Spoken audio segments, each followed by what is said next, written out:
Hello guys! So in today's video I'm gonna be trying out this Maybelline Cheek Heat Tint.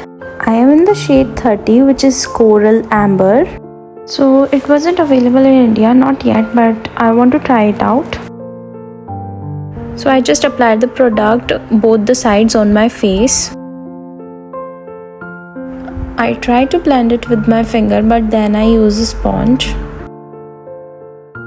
If you want a very natural and subtle look, then this is a good option, but it's not that highly pigmented. Here is the final look. This is how it looks like. Thanks for watching. Do follow for more.